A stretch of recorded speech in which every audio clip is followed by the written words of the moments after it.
Olá, você que acompanha exclusiva aqui da Band News Difusora. A gente vai conversar, vai ouvir agora a Fernanda Bortolotto. Ela é especialista em política climática da TNC Brasil.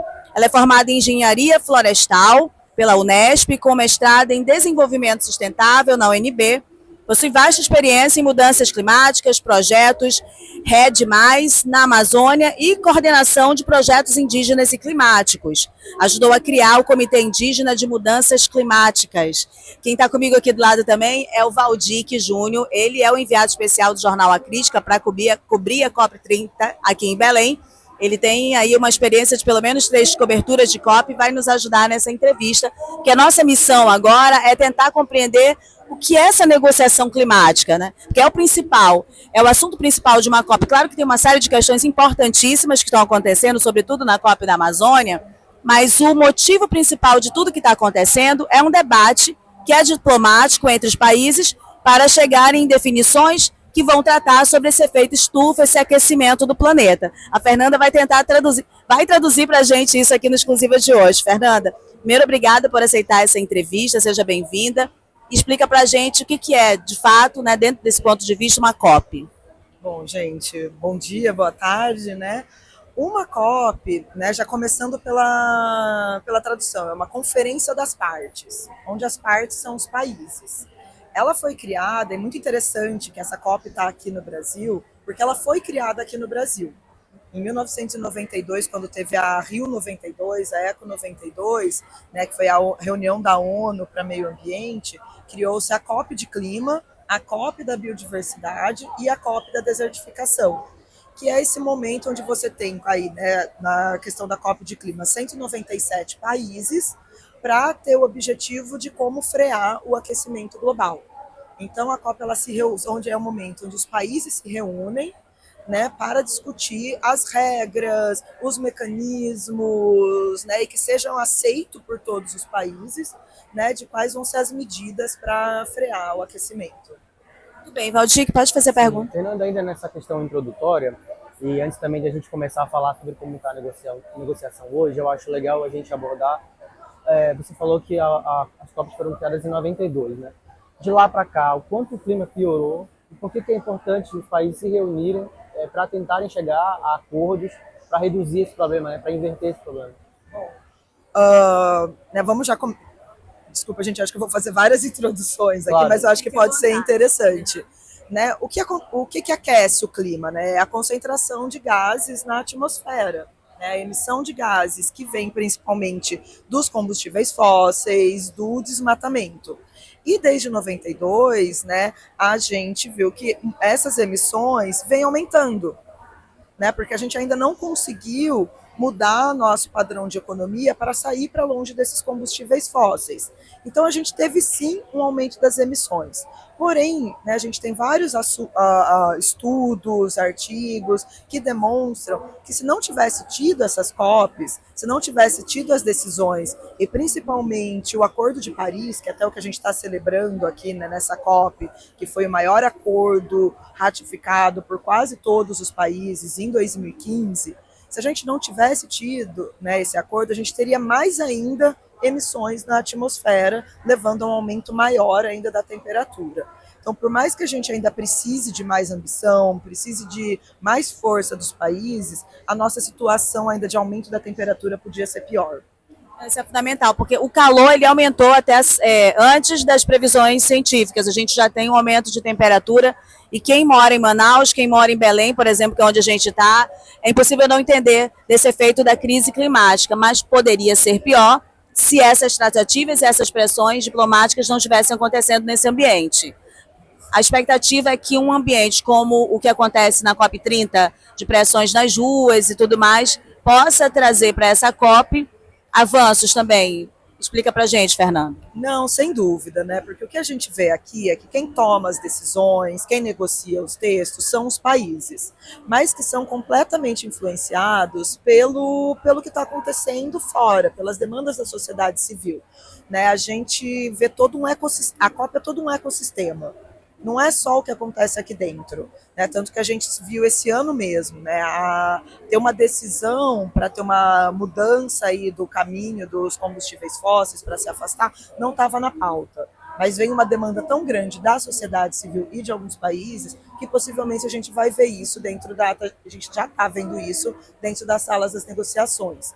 E é muito bom que a COP está acontecendo no Brasil, onde a gente tem uma sociedade civil muito organizada, onde a gente tem muitas organizações e movimentos sociais trabalhando com o tema. Não é à toa que a gente viu aí a maior marcha global, né, com mais de 70 mil pessoas.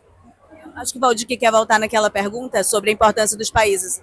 Você quer voltar nessa pergunta? Não, eu entendo que quando você colocou exatamente que o clima foi piorando, chega a essa conclusão de que de fato é importante que os países se reúnam para alterar esse cenário, né? Você falou sobre combustíveis fósseis, então eu já queria incluir esse tema. Você também disse que eles são os principais causadores dessa mudança do clima, né? E eles são um assunto bem difícil das COPs, né? Passaram muitas COPs até que eles conseguissem de fato aparecer na mesa de negociação. Na COP28 em Dubai, os países finalmente entenderam, acordaram que era preciso tratar disso de maneira mais séria, né? Se afastar dos combustíveis fósseis, essa era a palavra, né? E agora, na COP30, aqui 2 anos depois, e sem muitos avanços na COP do ano passado, 29, agora na COP30 em Belém, já desde o início o presidente Lula, no seu discurso, deu a senha, falou que era preciso sair daqui com um caminho, né, para se afastar ou para reduzir os combustíveis fósseis. E hoje esse parece ser um tema que finalmente deve avançar nessa COP, pelo menos hoje, quarta-feira, essa expectativa, né? Eu queria que você detalhasse melhor a importância de a gente sair daqui com uma decisão, com esse mapa, né, do caminho para se afastar dos fósseis. Por que é importante que isso aconteça e quão simbólico vai ser se isso acontecer aqui também? Nossa, esse seria o maior resultado que a gente está esperando. Mas a grande dificuldade, né, e voltando assim nas explicações, a COP, todas as decisões, elas são tomadas por consenso. Então, nenhum país pode estar desconfortável com o texto que saia. Por isso que às vezes demora muito para a gente ter alguma resolução, demora muito para alguma ter uma decisão, porque você precisa ali que todos os países presentes estejam ali de acordo. Então, né, pensa que tem vários interesses em jogo, tem países que dependem totalmente, né, da sua economia relacionadas ao petróleo e que não querem ver isso. Então foi muito positivo a gente já ter do próprio presidente, né, do país sediando na abertura da COP essa fala. A gente sabe que, né, o presidente Lula está aqui hoje também para fazer essa pressão, para a gente ter uma linguagem forte no texto. Né? A gente tem ali os negociadores do Brasil, né, quem está ali dentro das salas das negociações, trabalhando nos textos. A gente espera hoje, né, eles falaram que hoje já teria um primeiro fim da COP. É a primeira vez também que a gente está vendo uma COP que possa ser que tenha 2 fins e que a gente espera que tenha uma linguagem forte no texto de como vai ser feito esse mapa do caminho. Uhum. Né? O que eles chamam de mapa do caminho também, para explicar um pouco?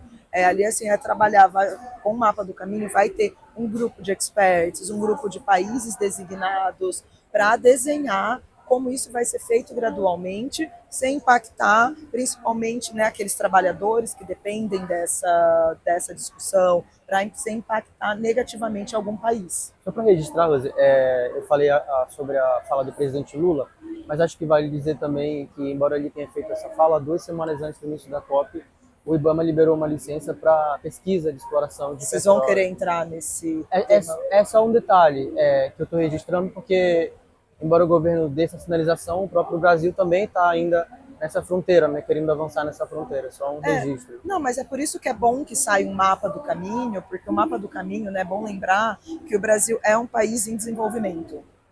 Né? Então, esse mapa do caminho é importante para dizer como os países desenvolvidos e os desenvolvimentos em desenvolvimento vão se comprometer.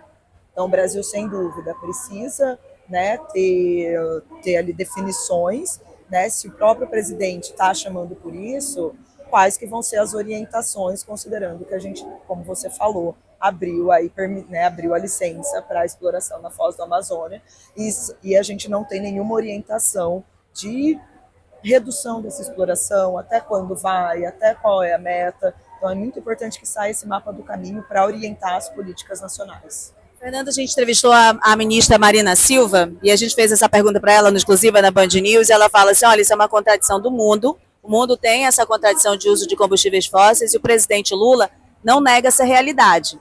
E aí eu perguntei dela se esse era talvez uma alternativa, o caminho do meio, porque assim, você não negar colocar na bandeja das discussões, porque ele, como presidente, traz já desde o discurso, ele abre espaço para que essas negociações sobre os combustíveis fósseis aconteçam e que, pelo que eu percebi, o Valdir, que presencialmente eu acompanhei virtualmente, à distância, né, as últimas duas COPs, era sempre uma frustração no final das COPs, essa questão dos combustíveis fósseis não entrar nos documentos e discursos oficiais, como também a mitigação, né, como os países vão contribuir. Penso que esses dois temas entraram a partir do discurso dele, né, inicial, no centro desse debate. Como é que isso está acontecendo lá nas salas de negociações? Porque é isso, né? Você fugir da discussão de combustíveis fósseis é você não discutir o maior responsável pelo aquecimento global. Né? Voltando àquele tema das emissões, 80% das emissões são causadas pelos combustíveis fósseis. Então, se eles não entram na discussão, a gente não está discutindo o maior problema. Então, eles estão sendo, né, a gente está vendo uma mobilização fora das salas de negociação, né, até ontem a gente teve a adesão de mais de 100 países para ter o mapa do caminho, e ela está ganhando força, tanto que apareceu no primeiro documento, né, no primeiro rascunho, que foi lançado ontem, né, que é a decisão que a gente espera ver no final, saíram algumas opções de texto para realmente ter um mapa do caminho para longe dos combustíveis fósseis. Pode falar, Fernanda, você disse que a gente deve ter uma COP com 2 finais e algo também novo, né? Só para a gente lembrar que em COPs anteriores não é raro que, embora o dia oficial para encerramento seja na sexta-feira, elas se estendam, cheguem sábado, domingo, segunda, e o acordo ali, o texto final, só saia por esse dia. Na COP30 não, há uma expectativa que hoje, quarta-feira, a gente tem um primeiro texto, uma primeira decisão, chamada de decisão mutirão, e lá pela sexta-feira, ou sábado, domingo, a gente tem um outro. Eu queria só que você detalhasse um pouquinho melhor isso, e o que a gente pode esperar dessa decisão mutirão, né, que está prevista para hoje. Bom, a decisão mutirão, né, que está prevista para hoje, a gente está realmente otimista que a presidência do Brasil vai entregar. Porque até então eles têm entregue o que eles têm falando, né? A gente começou já a COP semana passada com a agenda sendo aprovada no primeiro dia. Isso também, geralmente tem COPs que a agenda vai ser aprovada no segundo, terceiro dia, e daí as negociações começam oficialmente. Esse ano a gente começou, né, já no primeiro dia, tendo uma agenda aprovada e já começando as negociações. Eles falaram que ia ter um rascunho ontem, a gente teve o rascunho ontem, então a gente realmente espera que tenha essa decisão do mutirão, que ela é uma decisão política. Né, que é como se fosse quase, né, um processo aí da decisão de capa, de ter uma decisão de capa das COPs, que é uma decisão de itens que não entraram na negociação, mas que entraram sim nas salas com uma grande relevância. Né? Então a gente espera ter esse texto hoje com uma linguagem forte e com a aprovação dos outros itens também de negociação até sexta-feira, e torcendo para que se não estenda até mais para além da data prevista. Vou só registrar os temas que ela falou que estão previstos na decisão, né? É o financiamento, as NDCs ruins, digamos, né? As NDCs que não estão ali no nível que se poderia, medidas unilaterais que afetam o comércio e relatórios de transparência. Só para registrar. Isso, eu vou já perguntar sobre o que é CNDC para a Fernanda traduzir isso para a gente, para os nossos ouvintes. Mas é assim, pelo que eu entendi, nesse curto tempo a gente conseguiu compreender o histórico dessas conferências, como ela se organiza, porque são as partes, são vários países participando, a gente percebeu a tensão do que está sendo debatido aqui, dos interesses, os efeitos também na ponta, na população.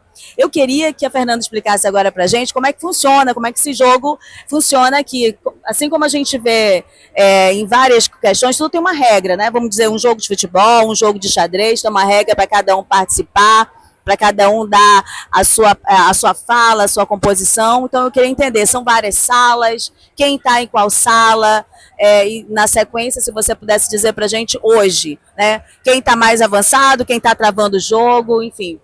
Tenta colocar para a gente isso, Fernando, o que está acontecendo aqui. Bom, como, né, a gente falou já, a COP é um grande jogo de interesse. Cada país vem já com o teu pacote, com o que te interessa. E a ideia é que todos entrem num consenso. Então, eu até gosto de fazer uma comparação, de você chamar a tua família toda e decidir quais vão ser os pratos da ceia de Natal. E que todo mundo esteja confortável com isso. Então, as decisões da COP é isso, todo mundo tem que estar confortável com os textos. E a gente fala, né, tem um ditado da COP que diz, nada está acordado até tudo estar acordado. Porque enquanto um país vai estar aprovando algo, ele vai estar querendo que algo seja aprovado em outra sala. Que as reuniões acontecem de maneira paralela. As salas, cada uma trata de um tema, é isso? Isso, cada sala não é até. Bom, a gente tem aqui nessa COP os grandes temas, né? Como adaptação. Adaptação é um grande tema dessa COP, sejam para discutir os planos nacionais de adaptação, que cada país precisa trabalhar o seu. O Brasil trabalhou, né, nesses últimos anos na revisão do plano de adaptação. Discute-se também os indicadores globais de adaptação, que são os indicadores de como cada país vai medir o quanto que está se adaptando ou não, um conjunto de indicadores. Um outro tema discutido é a transição justa, é como cada país, né, quais são as orientações para que cada país faça uma transição, né, para baixo carbono de uma maneira justa, que não impacte cadeias de trabalhadores, que não impacte grupos de pessoas, né, uma decisão tomada não pode impactar ou trazer mais vulnerabilidade, por exemplo, para povos indígenas ou para alguma certa região. Então, isso é o programa de trabalho de transição justa que está sendo discutido aqui. Outros itens, né, como esses, né, aumentar as ambições das NDCs. O que são as NDCs? As NDCs é a contribuição que cada país vai fazer para reduzir as emissões e de como vai se adaptar. Essa, né, traduzindo bem, isso é NDC. E a gente está vendo que o que cada país está entregando não é o suficiente para a gente estar na meta que foi estabelecida no Acordo de Paris, que a gente não aumentar a temperatura do global em 1,5 grau. E, na verdade, a gente passar disso aí, né? Fazer esforços para não passar disso aí. E a gente já tem registros de que a gente já está passando, já está acima dessa temperatura. Então, por isso que a adaptação é super importante, para a gente definir como que vai ter recursos para isso, para os países se adaptarem, e como que a gente vai medir que isso realmente está sendo efetivo. Vou já passar para o Valdir fazer a pergunta dele, estou furando a fila, porque é preciso compreender nesses passos para a gente entender tudo o que está acontecendo aqui. A ministra Marina Silva, na entrevista, ela disse que uma das principais questões da COP é que o que está sendo debatido, né, que são as NDCs, não depende da COP. Depende de cada um dos países, como eles vão definir essas metas e como eles vão enfrentar, né, todos os problemas para tentar diminuir a emissão de carbono, para tentar diminuir o efeito estufa. O que eu queria te perguntar agora, Fernanda, na minha última pergunta, é o que está mais tensionando? De todas essas salas, de todas essas questões que estão sendo debatidas, né, por todos esses países, em cada uma dessas salas, sendo negociadas, na verdade, o que está tensionando mais o resultado final do que se espera em Belém? Né, a COP ela também tem um conceito que é responsabilidades comuns, porém diferenciadas. Ou seja, todos os países têm responsabilidade sobre o aquecimento global, sobre a mudança do clima. Mas os países que historicamente contribuíram mais e que contribuíram mais para a mudança do clima e com isso também tiveram economias mais desenvolvidas, eles têm responsabilidades maiores, principalmente na questão do financiamento, né, que esse é um dos grandes itens também que tem sido discutido. Então, essa é uma grande questão que acaba travando nas salas, porque os países em desenvolvimento demandam que os países desenvolvidos coloquem recursos públicos para a agenda climática, seja para adaptação, seja para mitigação, e os países desenvolvidos, óbvio, se esquivam dessa responsabilidade ou colocam uma responsabilidade muito abaixo, uma contribuição muito abaixo do que é necessário para realmente para a gente estar ali coerente com a nossa meta de 1,5 grau. Então essa é a maior questão que trava as negociações. Fernanda, a gente vai fazer a última pergunta? Já é a última pergunta, do tempo que a gente combinou aqui da Fernanda, que ela tem que correr para lá. Tranquilo. Então acho que a gente pode abordar a questão do financiamento climático, que é um outro tema muito importante. Queria que você explicasse rapidamente o que é. E também a importância dele para a mitigação e adaptação climática dos países, né? Esse é um tema que está difícil. A gente tem hoje um valor aprovado de 300 bilhões anuais, né?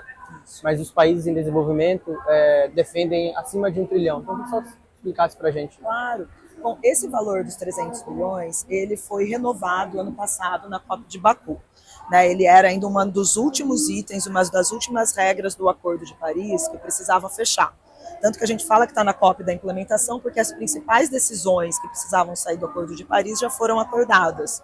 Então a gente começa agora a implementar essas regras. Porém, o valor de 300 bilhões, ele não é suficiente para ajudar os países, né, para apoiar os países a colocarem medidas efetivas de mitigação, né, de como vão reduzir as suas emissões, e menos ainda é suficiente para como vai ajudar os países a se adaptar e a também a tratar a agenda de perdas e danos.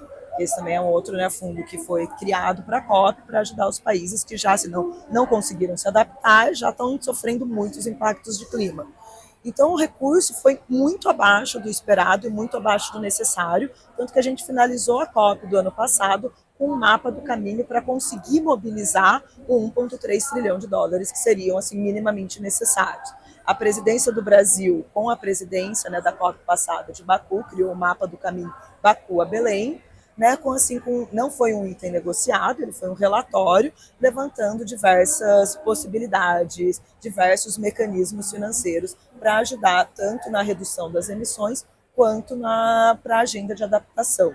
Então, esse foi até um documento que foi entregue antes da COP para demonstrar essas possibilidades. E por isso também que os países demandam tanto que esse item volte para a agenda, para realmente cobrar que os países desenvolvidos se comprometam a colocar recursos para a mudança do clima. Bom, muito bom.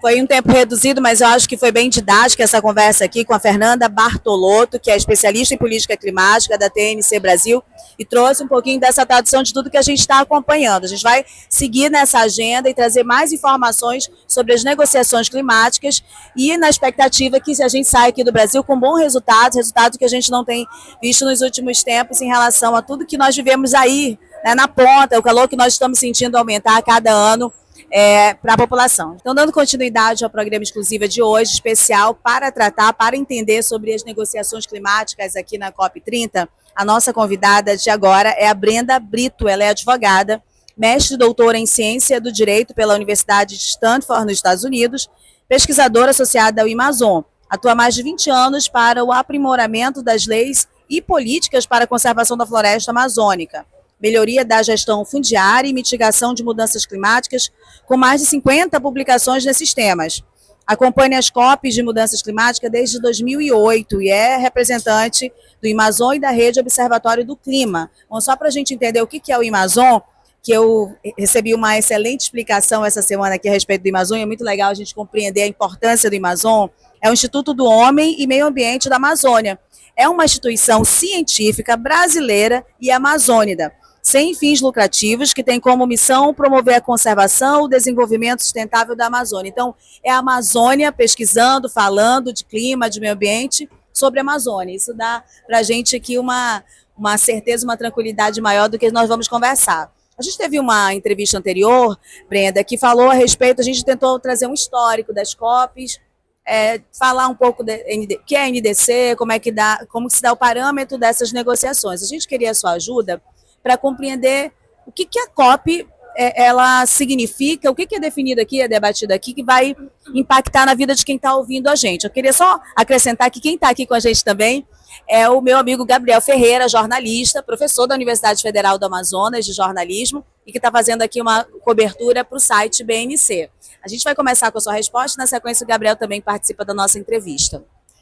Bem, tudo que é decidido aqui, de alguma forma, vai impactar na nossa vida, né? Se a gente pensar que a gente está já vivendo num planeta com crise climática, o que significa dizer que o planeta está aquecendo, e esse aquecimento está provocando vários eventos extremos climáticos, né, que estão acontecendo, e isso acaba interferindo no nosso dia a dia, né? Se a gente for ver, por exemplo, as duas últimas grandes secas que aconteceram na Amazônia em 2023 e 2024, os cientistas que, inclusive, estão aqui ontem publicaram um relatório dizendo que a probabilidade dessas secas acontecerem por conta das mudanças climáticas aumentaram em 30 vezes. Então, isso já é um efeito. E aqui na COP, os países, então, se reúnem para decidir como que a gente vai fazer coletivamente no planeta para impedir que o planeta continue aquecendo. A meta definida pelo Acordo de Paris, que foi acordado há 10 anos atrás, né, em uma das COPs, é não permitir que esse aumento ultrapasse 1,5 graus. Por que esse limite? Porque a cada 0,1 graus Celsius de aumento na temperatura multiplica aí os efeitos que a gente vai vivenciar do ponto de vista de chuvas torrenciais, secas prolongadas, né? Isso vai impactar em diferentes questões, né, do nosso dia a dia. Então, as decisões que são feitas aqui, elas vão levar a ações que são implementadas por cada país, né? Então, acho que essa é a principal importância desse tipo de conferência. Gabriel, sua pergunta. Brenda, uma grande parte, uma análise que eu tenho feito aqui da COP, que uma grande parte dos políticos, como governadores e prefeitos, sobretudo da Amazônia, não tem participado tanto da conferência e eles acho que não têm entendido de fato o que seria a conferência. Eu queria que você explicasse, acho que até de forma didática, para essas pessoas que estão no poder, têm esse poder de decisão, como que isso, com a participação dele nessa conferência, na COP30, por exemplo, pode beneficiar essas populações, porque você tem aí grandes cidades da Amazônia que têm sofrido com grandes fenômenos climáticos, os estados. Então, como é que eles podem entender essa participação deles numa conferência? Como que isso chega nessas grandes cidades urbanas da Amazônia, por exemplo? Olha, os governadores da Amazônia, especificamente, eu acompanho o COP desde 2008, e desde 2009 a gente começa a ver participação de governos estaduais nas COPs, né? Muitas vezes com uma intenção de se aproximar da agenda ou entender melhor o que isso significa. Especificamente, acho que nesses últimos anos, a gente começou a ver, inclusive, os governadores da Amazônia tendo pavilhões, né, do consórcio interestadual da Amazônia Legal, tem um pavilhão aqui esse ano. Agora, até que ponto essa participação ela está traduzindo em políticas estaduais alinhadas com os objetivos, por exemplo, do Acordo de Paris? Eu acho que isso é o que a gente precisa questionar, né? Então, a gente fez até uma análise publicada semana passada pelo Amazon, em que a gente avaliou quais são os compromissos dos estados da Amazônia para a redução do desmatamento até 2030, porque o governo federal tem uma meta de desmatamento zero até 2030, e a gente foi olhar, ok, vamos ver se os estados estão alinhados. E dos 9 estados da Amazônia Legal, só 4 já têm algum compromisso para 2030 de redução de desmatamento, mas se a gente soma, por exemplo, o compromisso do Pará com o Mato Grosso, quanto eles dizem que querem desmatar, digamos assim, até 2030, seria 3 vezes a mais do que o governo federal gostaria de atingir de redução de desmatamento. Então, a gente ainda tem esse descompasso, né, entre as metas que o país está colocando e que os estados estão falando. Mas é fundamental que a gente tenha uma participação mais qualificada dos estados, inclusive refletindo depois nas políticas, porque a forma como a gente vai implementar as decisões que são tomadas aqui é justamente isso sendo canalizado para políticas nacionais e subnacionais. Então, paralelo às negociações da COP, a gente tem a chamada agenda de ação, que são temas definidos pelas presidências da COP. No caso, o Brasil definiu 6 eixos temáticos, que inclui temas como infraestrutura, cidades, sistemas alimentares, agriculturas, e todo dia nesta COP a gente está vendo iniciativas sendo lançadas na agenda de ação, desde iniciativas para captar recursos para reconhecer territórios indígenas e de afrodescendentes, iniciativas visando captar recursos para proteger florestas, como o TFFF, né, que foi lançado pelo Brasil. Então, tudo isso, na prática, vai chegar em algum momento nos estados, nos municípios, né, que são aqueles que na ponta têm que implementar as decisões que são tomadas aqui. Você falou que 4 municípios apenas têm metas, estados têm metas para a questão do desmatamento, quais são? Para 2030, o que a gente viu foi o seguinte: até 2028, todos os estados da Amazônia têm algum nível de meta para redução do desmatamento, mas quando a gente olha para 2030, a gente tem Pará e Mato Grosso com metas quantificáveis, e Amazonas, se não me engano, agora não lembro se é Roraima ou Rondônia, que também tem Amazonas, que fala de uma meta de redução de desmatamento líquido zero, mas não chega a quantificar.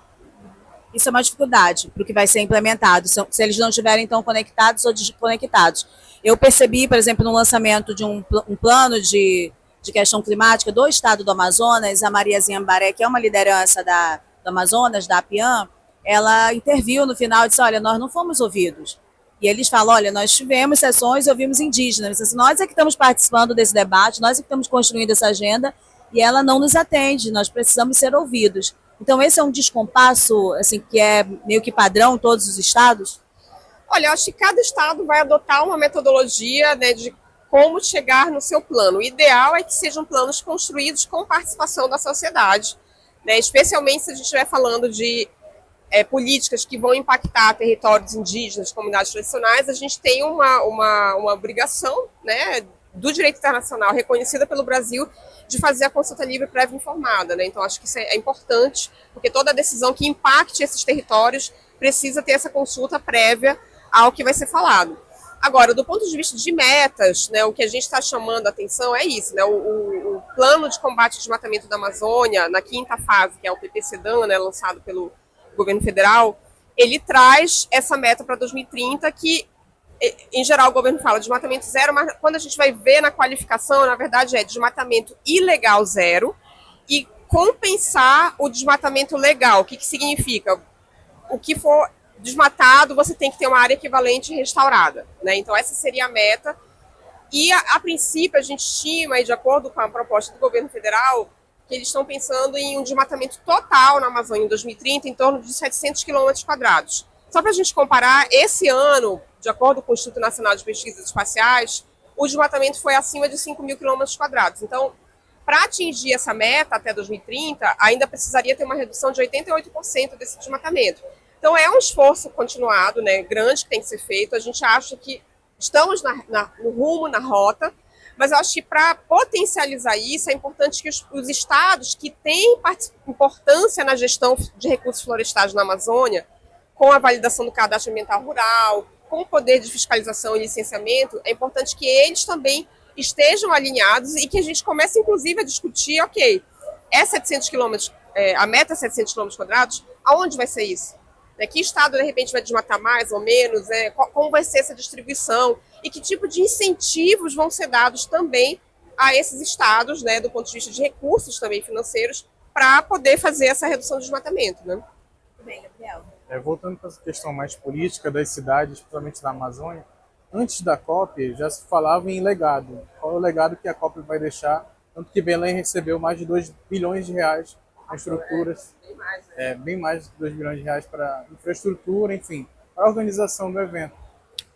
Esses políticos, como prefeito, governadores, eles têm falado muito em infraestrutura, só que o discurso deles não está alinhado a cidades resilientes, a projetos de cidades resilientes. Eles estão muito mais preocupados em receber o recurso para se desenvolver as cidades. Eu queria que você fizesse uma avaliação em relação a isso, né? Porque há uma preocupação mais com a infraestrutura e outros setores do que realmente a adaptação dessas cidades a esse futuro, né, climático. Acho que a adaptação é um tema que não é nem de futuro, é de presente, né? A gente tem uma população na Amazônia que 76% da população vive em centros urbanos, então a população da Amazônia é urbana, na sua maioria, e as cidades em geral, acho que do mundo inteiro as cidades não estão adaptadas a esse novo normal. E na Amazônia menos ainda, porque a gente já tem essa carência de serviços, como por exemplo saneamento, transporte, áreas verdes, né? Tem levantamentos que mostram o quanto que as metrópoles da Amazônia, Belém, Manaus, enfim, são cidades com baixa cobertura de áreas verdes, né? Mesmo aqui em Belém, que a gente tem as nossas mangueiras e tal, mas muitos bairros, principalmente de periferia, não tem essa cobertura florestal, né? A gente teve a marcha pelo clima no sábado aqui na COP, em que a gente foi andando, assim, a marcha foi pela manhã, e o trecho da marcha escolhido não tinha árvore, gente. Então, assim, as pessoas vivenciaram o que vai ser um mundo 1,5 grau mais quente, que é o que já aqueceu aqui em Belém, né? A gente já está com uma temperatura 1,5 graus mais quente aqui em Belém. Então, assim, é um impacto em saúde, né? Populações que são mais atingidas, principalmente população mais idosa e crianças. Então, a gente precisa que essa agenda de adaptação aterrize nas cidades amazônicas. E para isso a gente tem que mudar a concepção de como a gente faz obra na Amazônia, né? Então a coisa de você só concretar tudo, passar asfalto em cima, em cidades como Belém, por exemplo, que é cortada por vários rios e igarapés, isso não está funcionando, né? A gente está vendo aqui, mesmo com todas essas obras que foram feitas para a COP, as chuvas que estão caindo nessa semana de COP, tem vídeos na internet circulando, né, de áreas que receberam obras, foram feitas canalização e mesmo assim alagaram.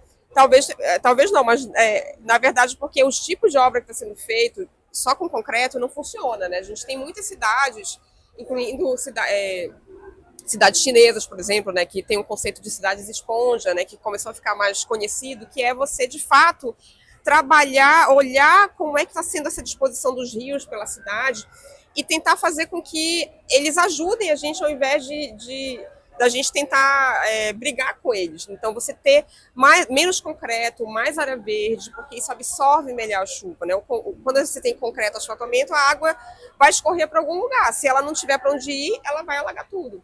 Então, a gente precisa que essa agenda de adaptação ela fique mais fixada. E eu acho que, pensando em legados, né, uma coisa que eu estou assim, otimista, né, vendo a participação da população de Belém na COP, indo aos eventos, né, não tanto aqui na Zona Azul, porque, enfim, é mais distrito, mas mesmo assim tem muita gente aqui, sim, mas na Zona Verde, que é a zona aberta, todos os dias lotado de gente que veio de outros municípios, gente de Belém.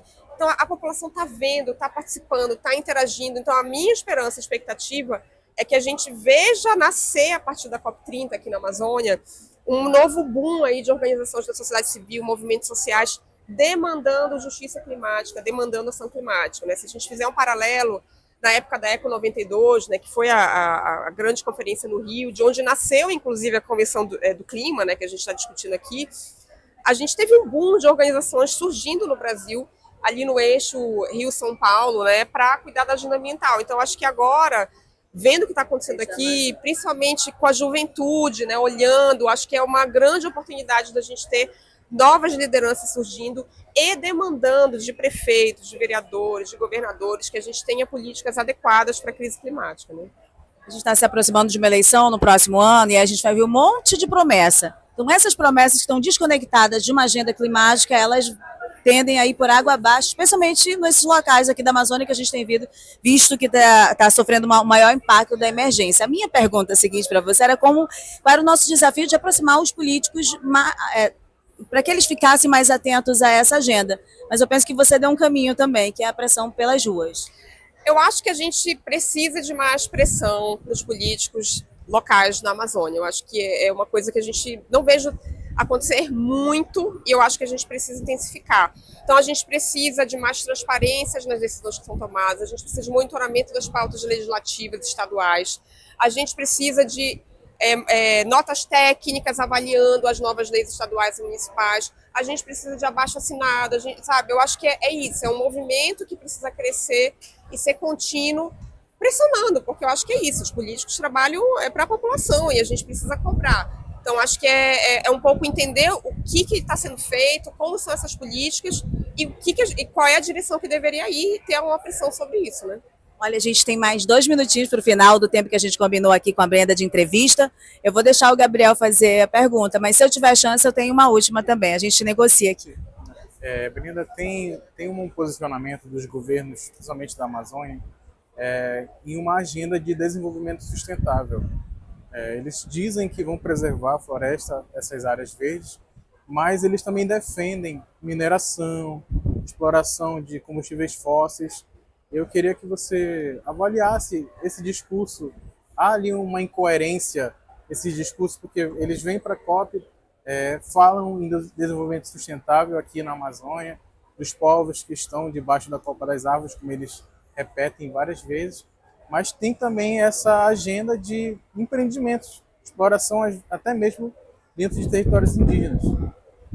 Eu acho que a gente ainda tem, em geral, uma visão de desenvolvimentista muito atrelada a grandes projetos, grandes obras, e na prática a gente sabe que é da Amazônia que isso não se revertiu historicamente em qualidade de vida para a população da Amazônia, né? Então a gente tem aí, por exemplo, no Amazônia a gente faz o levantamento do Índice de Progresso Social, né, que mede justamente como é que está essa qualidade de vida, e a Amazônia tem os índices abaixo da média do Brasil. Então isso mostra que todos esses anos aí de exploração e desmatamento não estão refletindo em melhoria de qualidade de vida. De fato, quando a gente vai ver os setores que mais empregam na Amazônia, é o setor de serviços, não é nem o setor associado à agropecuária, enfim. Então acho que a gente precisa realmente ter um outro olhar sobre como deve ser esse desenvolvimento da Amazônia, né? Essas grandes obras, elas acabam beneficiando poucas empresas e não necessariamente trazendo essa melhoria para a população. E eu acho que a gente tem um papel importante da conservação florestal, de uma agenda de restauração de floresta, que pode gerar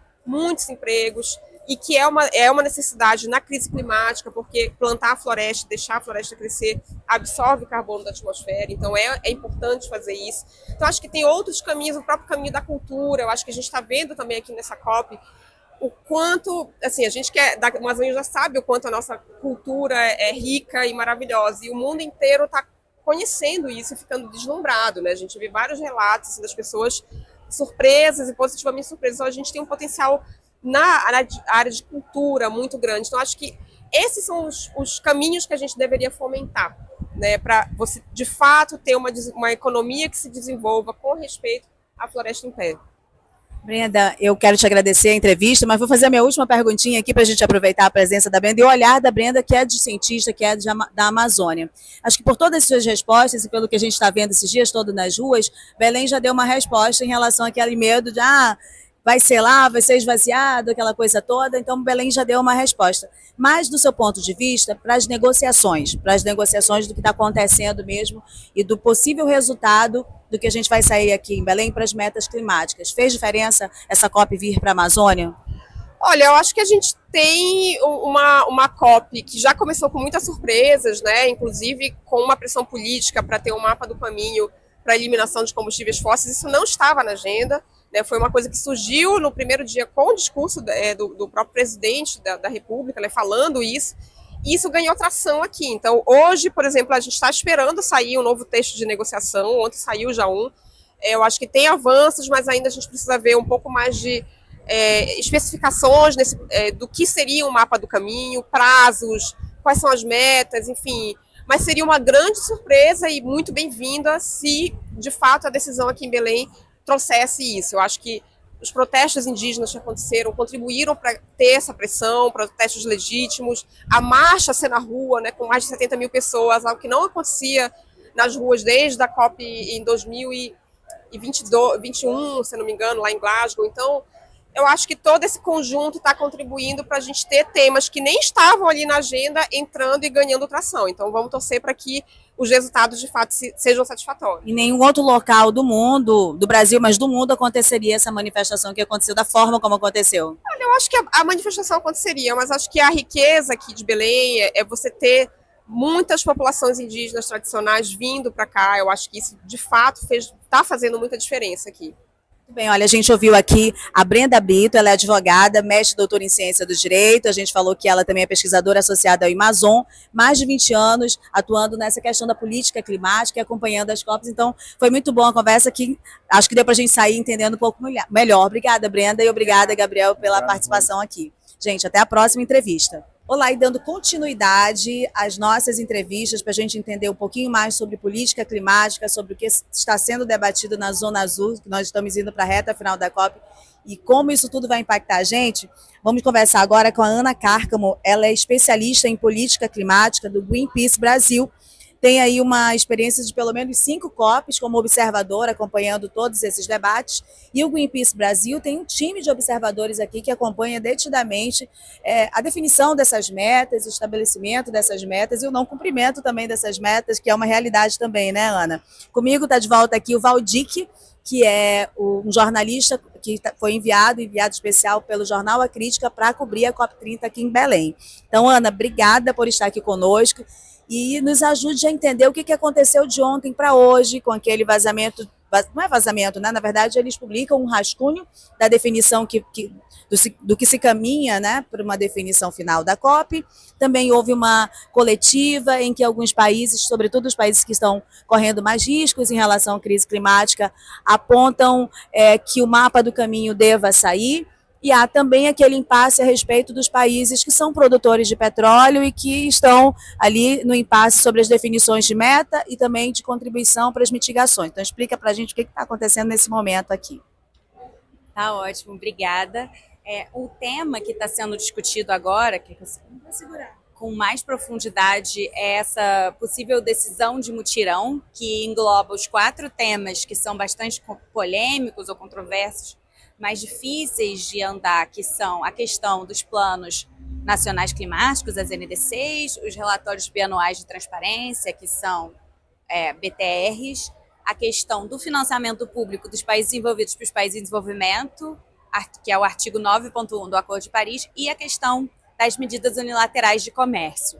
Esses 4 temas estão sendo abordados como um pacote pela presidência para tentar conseguir um avanço, uma decisão que seja equilibrada entre países que precisam financiar, os países envolvidos, e países que precisam parar de bloquear agendas para avançar com a transição para longe dos combustíveis fósseis, principalmente os países produtores de petróleo. Então, a ideia é que esse pacote possa ser um pacote equilibrado, talvez uma das principais decisões dessa COP, e esse pacote deveria incluir a questão dos mapas do caminho para longe dos combustíveis fósseis e para eliminar o desmatamento, junto com o financiamento necessário para que possam ser implementados esses caminhos. Então, ontem saiu um primeiro rascunho desse texto com diferentes visões ainda, diferentes opções, refletindo essas visões ainda diferentes entre os países, e a presidência quer tentar chegar a um acordo sobre isso hoje, como eles publicaram. Ainda tem muitas divergências, agora a presidência está fazendo algo focado nesses países que estão mais travados, então fazendo conversas bilaterais de alto nível. Agora o presidente Lula está aqui, ele deve poder trazer um diálogo de ainda mais alto nível para avançar esses temas.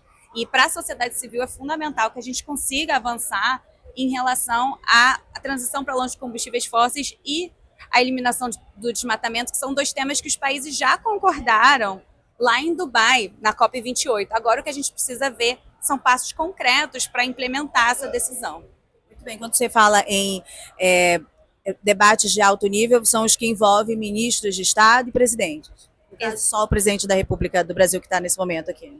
Exatamente. Geralmente é a nível ministerial. Na primeira semana as discussões tendem a ser mais técnicas com os diplomatas que fazem as negociações técnicas, e na segunda semana as discussões sobem para esse nível ministerial, que é onde os países começam a geralmente chegar a acordos, terem mais flexibilidade para conseguir chegar a consensos, porque dentro desse espaço das COPs as decisões têm que ser tomadas por consenso, e são 195 países que são parte do Acordo de Paris, 198 países que são parte da Convenção do Clima. Então são muitos países que precisam estar de acordo com visões muito divergentes. Então agora está escalando, né, para chegar a essas decisões, e a ideia desse pacote de mutirão é avançar com esses temas mais controversos para destravar outros temas que estão sendo negociados nas salas de negociação. Olha, eu vou já passar a pergunta para o Valdir, mas só para esclarecer mais um ponto, que é o que eu tenho ouvido de vários observadores, de pessoas que a gente está entrevistando a respeito do consenso. O que significa não ter consenso e o que isso significa também para essas decisões? As decisões dentro desse espaço da COP, então, tanto em relação à Convenção quanto ao Acordo de Paris, elas são tomadas por consenso, que quer dizer que nenhum país, teoricamente, pode fazer uma objeção. Não precisam todos necessariamente concordar, mas nenhum pode discordar declaradamente no momento de plenária, que no final da COP, geralmente, a gente tem um momento onde são tomadas as decisões, todos os países estão lá como partes representativas e eles chamam as decisões, e caso os países não discordem, eles vão tomar a decisão com uma martelada. A ideia da presidência de tentar adotar algo hoje é algo inovador. Não é comum a gente ter decisões assim. Às vezes, a gente já viu algumas decisões sendo tomadas na abertura da COP, que é a primeira plenária, temas que já estavam concluídos antes da COP. Isso não aconteceu esse ano, mas agora, essa tentativa de ter uma decisão agora na quarta-feira é algo inovador. E, Ana, isso é uma inovação, a gente pode dizer, da presidência brasileira na COP, né? Eu queria te pedir uma avaliação sobre isso. A gente está hoje gravando na quarta-feira, no dia em que há uma expectativa de ter essa decisão mutirão para juntar ali temas que são mais difíceis, né? Foi uma estratégia da presidência brasileira. E que avaliação que você faz dessa COP que o Brasil está presidindo e esses caminhos, né, que o país está traçando para conseguir chegar até o final com bons acordos?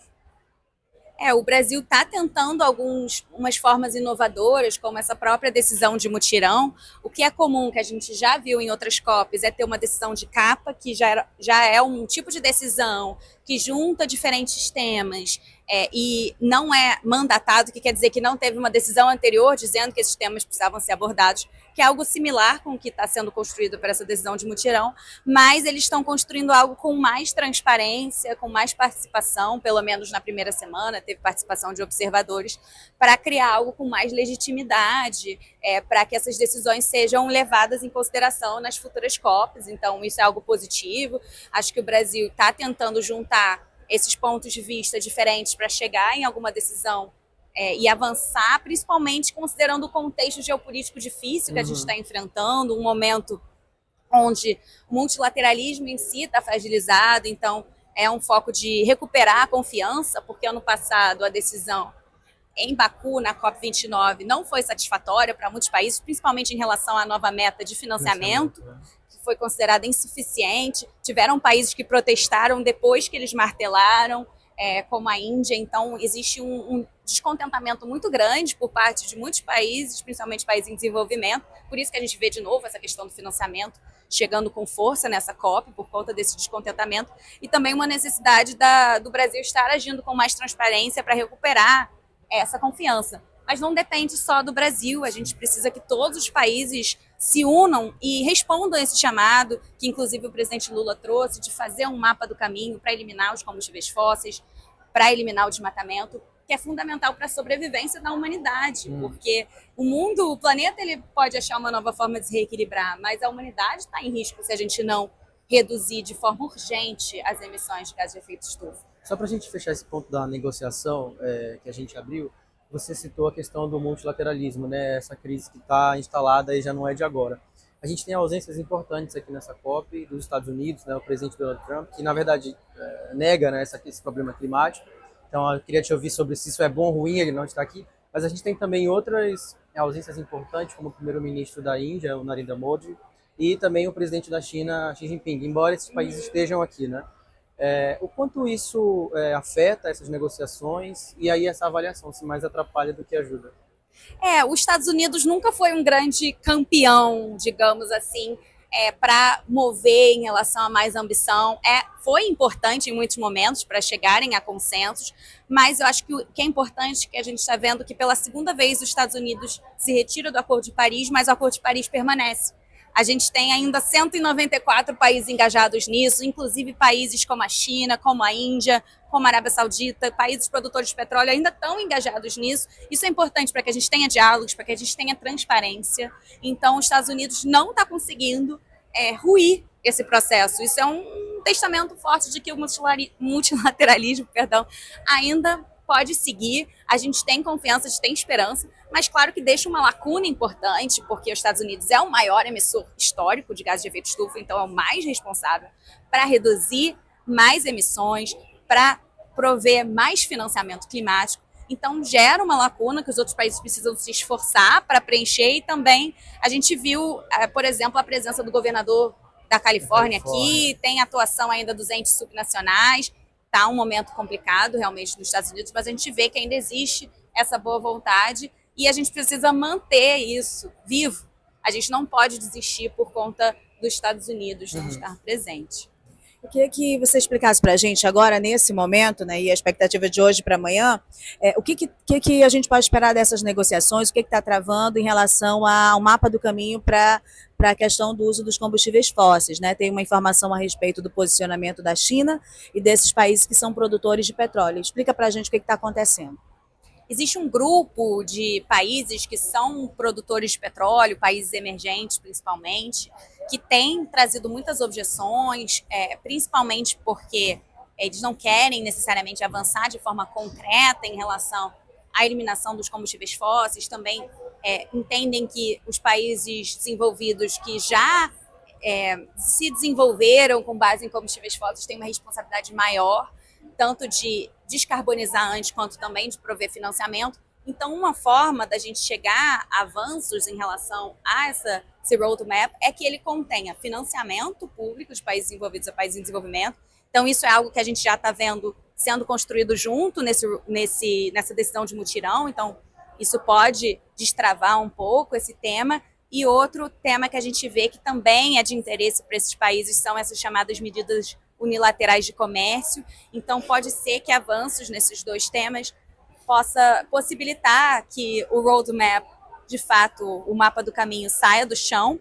E outra questão é que o próprio mapa do caminho seja alinhado à justiça climática, ou seja, que ele reconheça que existem países que estão em diferentes momentos, têm diferentes trajetórias, alguns países têm mais dependência de combustíveis fósseis do que outros, alguns países menos desenvolvidos precisam de mais apoio, e por isso que a transição ela precisa ser justa. ela precisa ter financiamento, ela precisa ter capacitação, precisa de transferência de tecnologia, para que a gente consiga caminhar de forma justa em relação a essa economia de baixo carbono e resiliente. Então, quais são os países que a gente pode citar esta semana que estão ali, são os maiores desafios nessa negociação? E eu queria que você explicasse também a importância de que esse mapa do caminho não seja algo de autoria só do Brasil, que seja algo coletivo mesmo e que mais países possam aderir a essa proposta.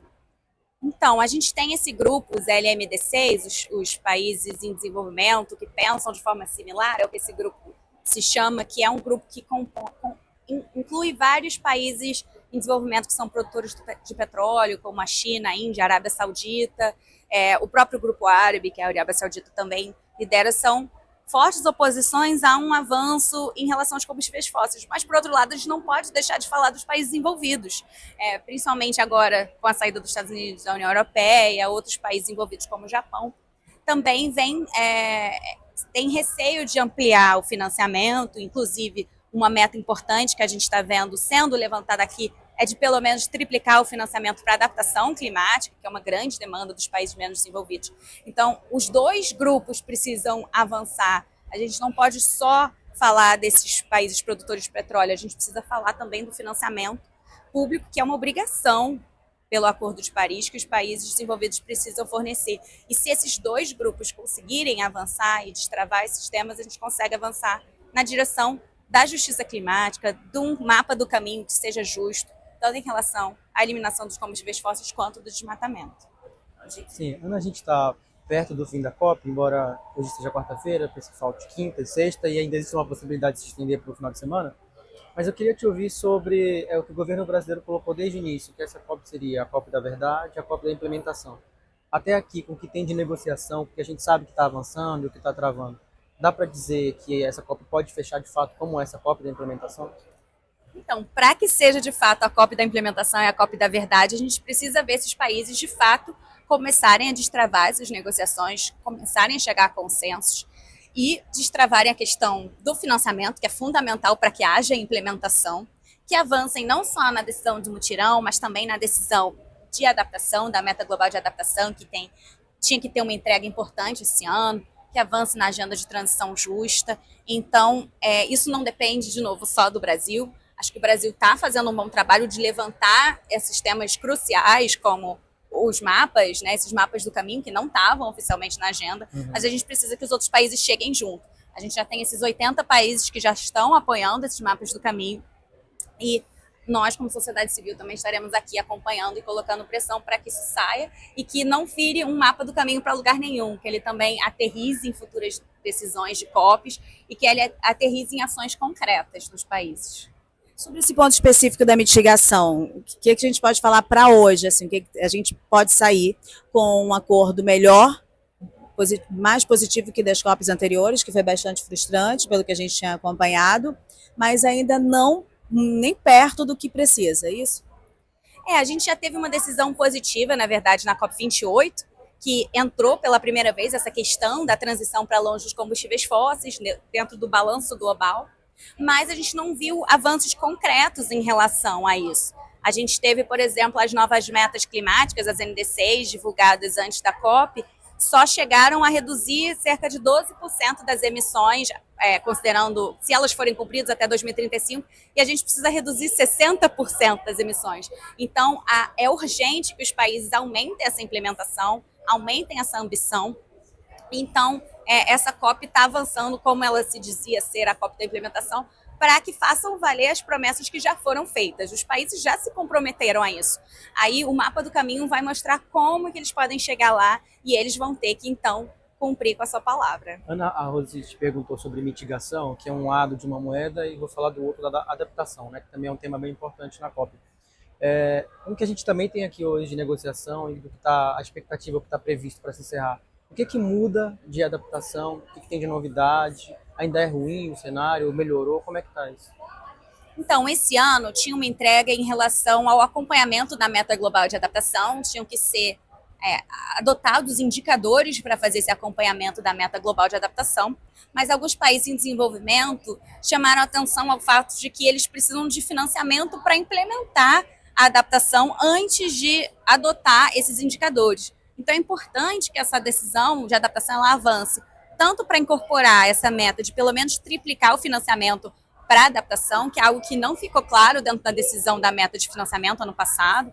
Então, os países menos desenvolvidos estão pedindo para pelo menos triplicar o financiamento para adaptação, que seria pelo menos 120 bilhões por ano para adaptação até 2030, porque ainda é muito aquém o financiamento para adaptação comparado com para mitigação.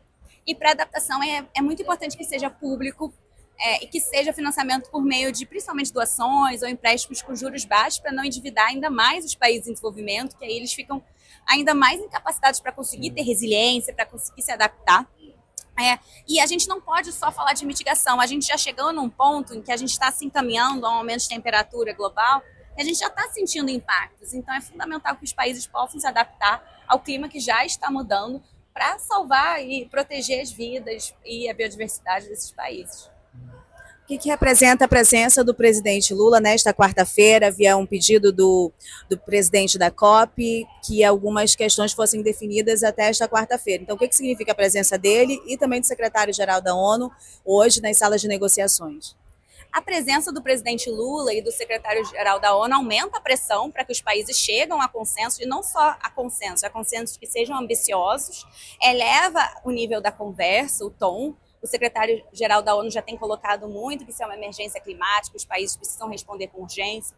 A fala do presidente Lula em relação a desenvolver esses mapas do caminho também foi muito positiva nesse sentido. Não é comum ter presidentes em conferências como essa, geralmente são ministros, então eleva a conversa e mostra prioridades desse tema. E agora a gente precisa ver isso também se refletindo com coerência na política doméstica do Brasil, para que a gente consiga, de fato, avançar também nessa transição justa dentro do país. Essa proposta do presidente Lula, no início do debate, né, em relação ao mapa do caminho, que os países mais pobres tivessem um acelerador, digamos assim, mais compatível com suas realidades econômicas em relação à emissão de combustíveis fósseis, do carbono, né?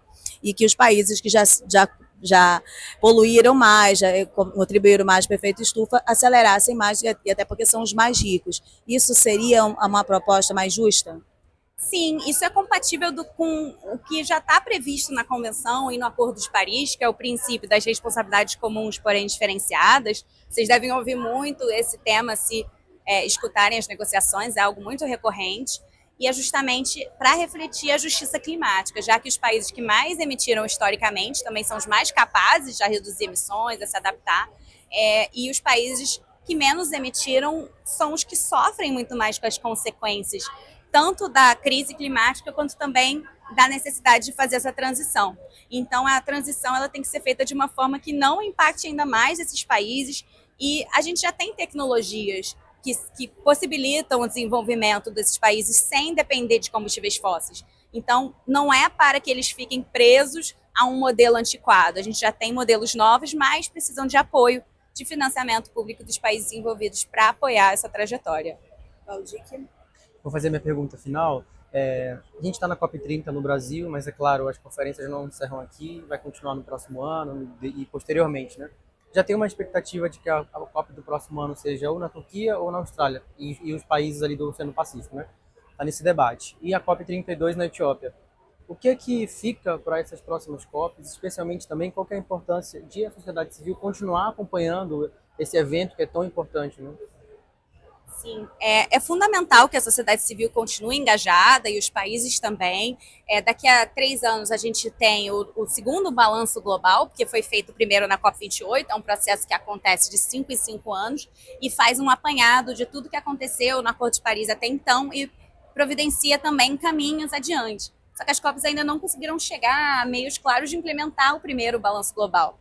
As NDCs, essas metas climáticas que foram entregues esse ano, deveriam ter incorporado esse balanço global. Então a gente precisa continuar acompanhando, pressionando os países para que eles cumpram com o que eles prometeram e avaliando também o progresso multilateral para continuar tendo conhecimento, né, informação sobre o que está acontecendo, que permite também maior ação nos múltiplos níveis, também no nível nacional e subnacional, que todos os atores precisam andar juntos quando a gente está falando de lidar com uma crise existencial para a humanidade.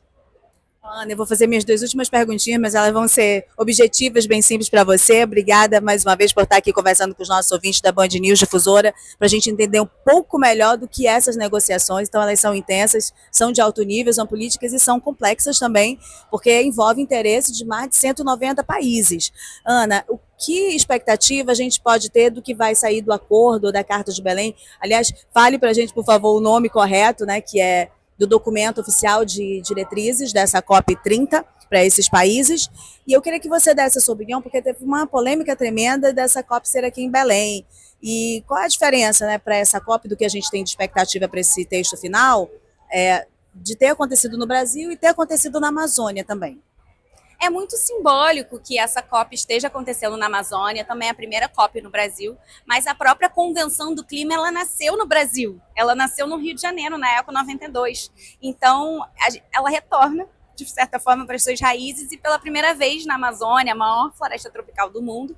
E isso é muito importante porque se fala muito no papel das florestas, no papel da Amazônia, tanto para enfrentamento da crise climática, mas também para a questão de até o sistema hidrológico, né, a adaptação às mudanças climáticas, também proporcionam um espaço para os meios de vida dos povos indígenas, para as comunidades tradicionais. Então, é muito importante estar aqui para também destacar as soluções que já existem aqui, a necessidade de apoiar essas soluções, chamar atenção para o mundo do que já está acontecendo aqui.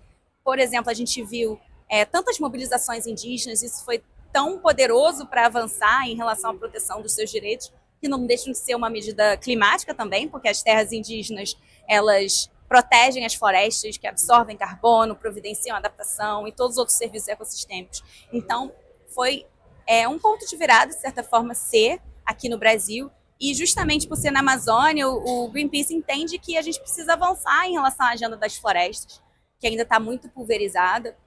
Então, o roadmap precisa ser não só para a questão dos combustíveis fósseis, mas também para eliminar o desmatamento. O Brasil já tem avançado muito domesticamente nessa frente, então é uma oportunidade do Brasil trazer esse legado para o mundo. E a gente espera que os países consigam chegar junto para a gente sair com esses resultados ambiciosos em relação a esses roadmaps, em relação ao financiamento, em relação à adaptação, que é algo que já foi mandatado para essa COP, e que isso sirva para inspirar também e trazer mais energia para as próximas COPs. Bem, muito obrigada. A gente conversou aqui com a Ana Cárcamo, ela é especialista em política climática do Greenpeace Brasil. Eu penso que com essas 3 entrevistas a gente fecha um bom ciclo para compreender o que está sendo debatido esses dias todos e o que vai chegar na definição na sexta-feira, ou no sábado, ou na segunda. Qual é a sua expectativa? Essa última perguntinha aqui, Ana. Quando termina essa negociação? A gente geralmente vê que ela termina cerca de um dia depois do que foi programado. O Brasil está tentando puxar para a quarta, para, quem sabe, fechar na sexta, como foi previsto. A gente está aqui na expectativa de que consiga fechar na sexta, para a gente conseguir aproveitar e ficar aliviado no sábado. Sim, tá certo. E conhecer um pouquinho das belezas da culinária de Belém, que a gente tem que aproveitar também, né? Obrigada, Ana, obrigada também, Valdir, obrigada também ao Gabriel, que nos ajudou nessa edição, nesse episódio do Exclusiva, gente, e até a próxima.